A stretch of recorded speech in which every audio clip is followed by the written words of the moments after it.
Hello, and welcome to Global Talk Show by Business Park Academy, Netherlands.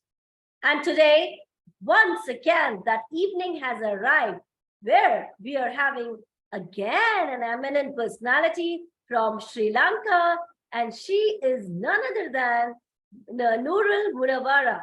Welcome to our show. Thank you, Supriya.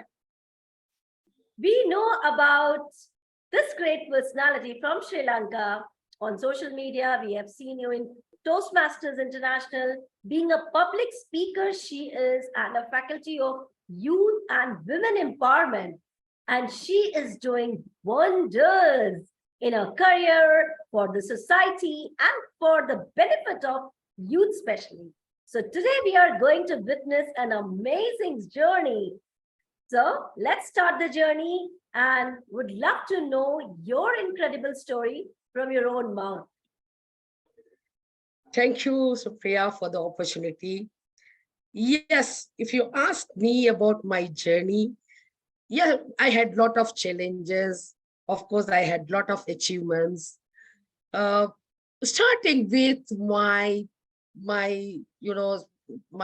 childhood experience, I am really from a very, very conservative family. Of course, my father was a school principal, government school principal. My mother was a school teacher. So for the first 5 years in school, we were with my parents and we were living in a school quarters. Our entire world was the school and school children. So the elder children were our brothers and sisters and aunties, even the teachers. We never say sir or teacher. We used to call them as uncle and aunties. And still we call them as an uncle and aunties. So whoever teach English, we said English mama or English mommy. Or if any they teach Sinhala, we say Sinhala mommy or Sinhala mama. That is how we were brought up in the childhood. So after about, when I was 9 years old, we were in a very, very remote village where my father really brought that village in a limelight because they were in a very, very backward. And he was he inspired a lot of people, and he really brought the children and the parents to understand the value of the education. Then we moved to our hometown, and again, I went to my village school again. And again, my father was a principal in some other school and my mother was a teacher there. Still, we had a very good life. But only thing is, our limitation was to a very, very close circle. We didn't know any profession beyond teachers. I mean, we never knew about it until my cousins, both of them are my brother-in-laws now, my husband's brothers, and they became accountant and they became lawyer. So then only we got to know some other profession other than the teachers. Then my ambition was to become an accountant because I was good at mathematics, but not any other subjects. So I know that if I wanted to become a chartered engineer. You told about maths, and it was really a great one because same lies here also. Because this is also my, you can say, a maths sphere, you can say. Yeah. Yeah, please go on.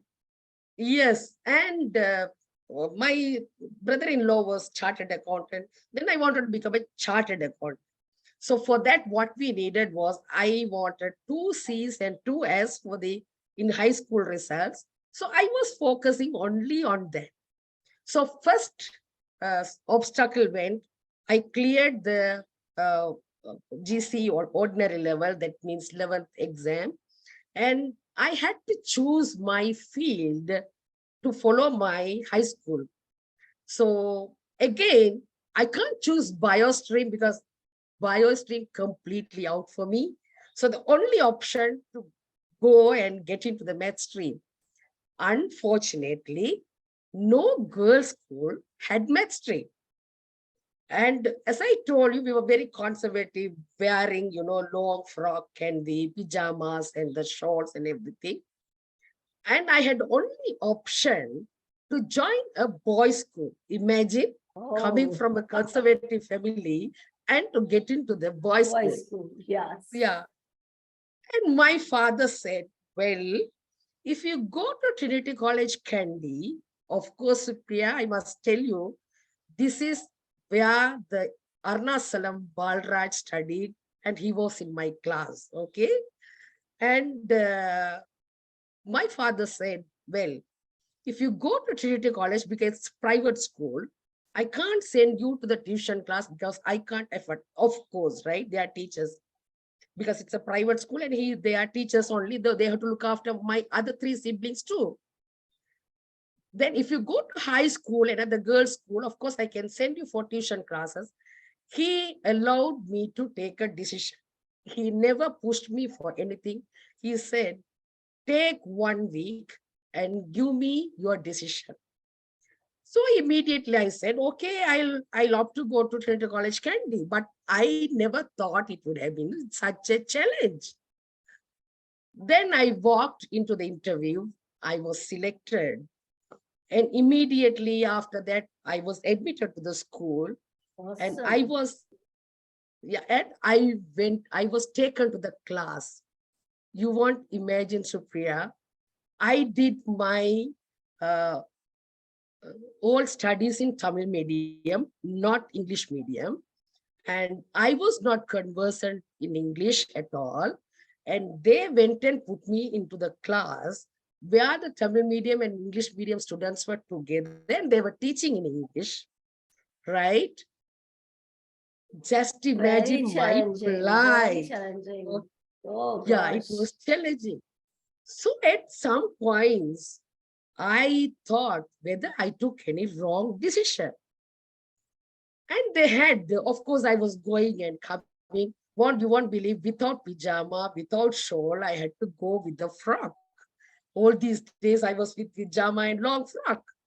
But all these things were challenged, even in my village, because going to a boys' school from a village area, it's a huge challenge, right? So still I opted, I went. And we had the first monthly exam and I got the highest marks in mathematics and physics. It was a Wow. Superb. stretch for me, right? So that was my turning point in my life, I should say. Then I thought, okay, this shows that I can do it. So in the midst of 2000 boys, only 20 girls were there. So we were, we had challenges, but we really enjoyed it. So, but still, today I am speaking to you. But when I was in school, hardly my classmates had heard my voice. Right? When I go Okay. to school, I will just open the book. Whether I read it or not, I will not close the book until they close the class. So that was my habit those days. So one fine day, the class teacher didn't come. Then what happened was, okay, Munawwara, give me your pencil, give me a pen, give me a chemistry book, give me a physics book, and I left with nothing. Then they started, now you don't have anything in your hand, just speak. But still, I didn't speak. That was my status in college. So when I came to the 12th standard, they put the prize annual, we used to have the annual prize giving, right? They put the term marks in. And to my surprise, uh, I had won my class prize. And I had won the best student prize, which I never realized that I would win. Then only boys were looking at the list. Who is this Munawwara? Who is this Munawwara? So that was my status when I was in school. But I must remind you, one of my teacher who is in Canada, Toronto now, what she will do is, she knows that my boys don't allow me to study. So just after the term examination, She will take me to her quarters, put me inside her quarters. She will lock it up and come to the school and allow me to study on my own. So this is how really the teachers really supported me a lot. So that was the beginning of the college studies. Again, of course, I was selected for the engineering faculty. Uh, it was, I never dreamt to become an engineer, really speaking. I was so excited when I stepped into the University of Peradeniya, because that is the beautiful university, Asia, I should say, and with lot of greens and lot of architecture buildings. And when we were small days, when we go to my grandma's place, we always used to pass these university buildings. So always I really enjoy the way the students play the tennis and when they were in the gym, So the small days itself, I had a dream that I should come one day. But the first day was my dream come my foot onto the step into the university. So this is, then it's story again. Even in the engineering faculty, again, a male-dominated faculty, as you know, and with, less than even 25% girls in the faculty, maybe somewhere around 10% girls. Except my group mates, hardly anyone heard my voice. That was my life, even in the university, Supriya. But I became an engineer at the end. And the utility electricity company, I stayed at home only for 2 months after the graduation. Then straight away, when I was just 20, I was an engineer really. And the rest is the history, because, rest is the history, because I have put up more than 37 years in the field of engineering, electrical engineering. Okay. And counting down days for my retirement. So I'll be retiring on 31st of December. And that's my professional career, if I can share with you, Supriya. Well, I will say that it was really an inspiring journey, being only one girl and going to that male-dominating society was really, really an inspirational one, Noorul. I must say you had that courage to stand on yourself, to face the world, and that's what makes you different now. You are a good position, you have achieved and reached at the height of success. So that's matter a lot.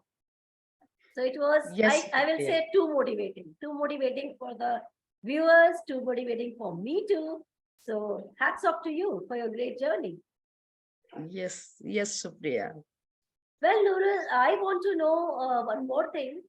In your journey, when you were moving, you know, from you have started from the scratch, and now you're in 100, I must say.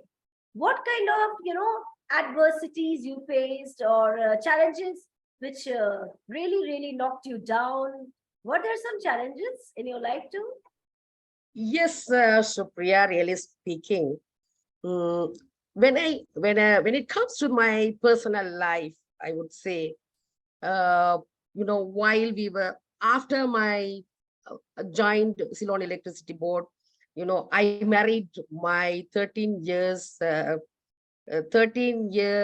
partner, my own cousin. I got married to him, and I, of course, I had all 5 children.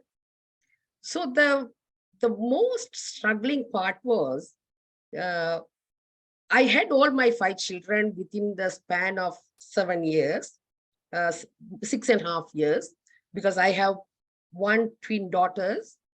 And, those, when they were very small, it was a challenge. I had to go out and come late in the night, and all those challenges were there. But only thing is my father, mother, my father-in-law and mother-in-law, all four of them were around me, and my aunties and uncles, they were a very, very supporting factors to bring up my children. Still, when the youngest child was uh, two plus, just 2 years, I was transferred to a place called Anuradhapura. It's another province. So it is nearly 145 kilometers from my hometown, uh, transferred. So I didn't have any other option but to go on transfer. But what happened was for 3 years, every day, I had to get up early in the morning by 2:30. I had to prepare breakfast to everyone and put in five different boxes and leave home 5:30 and to be in the office by 7:45. Because although uh, the distance is 143, it takes about 3 hours drive. So I used to get my public transport, and I used to arrive office by 7:45. Most of the time, I used to open the office. Nobody had arrived office. So for 3 years, I did these things daily. So evening, when I get into the bus, even before they start the bus, I go fast to sleep because I get up early in the morning, 2:30, and coming to office, doing all the office work. So I had a permanent seat in the bus, because the evening, morning also the bus conductor and driver knows that they should keep that seat reserved. Evening bus people also, they know that they should keep the reserve. So I just sit and sleep. So I get up only when the city comes where I had to get down. So this was a journey for 3 years. It was a huge challenge because all my children were very, very small. And still, I delivered what I was supposed to deliver. So my name was talk of the town or talk of my organization. Nobody could challenge me for anything, because even with all these difficulties, because I know that certain people wanted to put me down. They thought that I would not take this challenge and go up on the ladder. But that gave me more courage and to move forward from that point onward. This was a huge challenge, and I I should say that gave me an opportunity to extend my network extensively. And I made that city as my home city, because still those people love me. Still, I feel Anuradhapura is my home city. And that made a huge challenge. And really, in my organization, nobody could open their mouth against me for anything and everything. So that was one huge challenge in my life. The second part came after I got transferred back from Anuradhapura to Kendi, that is my hometown, with new promotions. Of course, you know the procurement, right? Procurement, it is normally we should go for the international procurement. It's a huge branch, and I had to deal with a lot of tenders and so much of things. But I am so passionate for the job, and I did everything on my own. Even the office people did not know what I was doing. So one person who really was into wrong way, who couldn't do anything with me, sent some unknown things. And one fine day, I was surrounded by about 10 people. 10 gentlemen came inside the room. I asked whom, and they showed who are those people. So they were sent from the president house to investigate on my uh, uh, work. So I was there, they didn't allow me even to go out for the lunch. And they were asking questions. I was answering the questions. I didn't have any issues because I didn't do anything bad. So I was very, very open to them. Even my office staff, the entire staff were in shock because they didn't know who are the people inside and they didn't know what was there. But at the end, all of them became friends and still they are friends. So these are things, Supriya, I should say that I was more determined, more focused. I became a more courageous person and stood on my own for anything and everything. So these are small, small little things, of course. Now, of course, anything coming towards me, it's nothing really speaking compared to those type of things, Supriya. Really. Wow, this is really, really, I don't have any words, to pen down your great versatility, because it's not at all possible for, at least if you'll ask about me, to wake up at 2:30 a.m. doing all things. And really, you have crossed all the hurdles of your life in a very lucid manner. So, Noorul, I must say that you have achieved the greatest height of the success with your strength, with your perseverance, and the most important thing is never ever give up attitude. This is very, very necessary in life. If you have this attitude, you can win any battle in your life, which you have already won it. So I must appreciate you. And I would like to move further by asking one simple question. What is your mission in your life again? Once again. If you ask me what is my mission after my retirement, if you ask me, go around the world, look around the world, and start your life. Because for last so many years, I spent more than enough time to serve the community and the society and to the nation. And now it's time for enjoying my life. Of course, myself and my husband together, hardly we had any time to travel about to enjoy the life. But we thought, okay, now it's our time that we should enjoy our life, because we must have a mission. Yes, when it comes to my mission, yes, Toastmasters is going to be a place where I will be with with the organization till my last breath, because that is the opportunity, that is the only organization I can serve the community better, the society better, and the nations better. So my future focus will be on Toastmasters and developing the women and the youngsters to empower them and to groom them as leaders in their own way in their own way, because the now youngsters think certain things you can't do, certain things you can do. Even the most of the women, they think because we are women, we can't go beyond this limit. So I wanted to break the barriers of those people by serving society for the youth empowerment and women empowerment, while serving and expanding the my Toastmaster horizon around the world, and to make the uh, entire Sri Lanka a homemade word, home known word, the Toastmasters.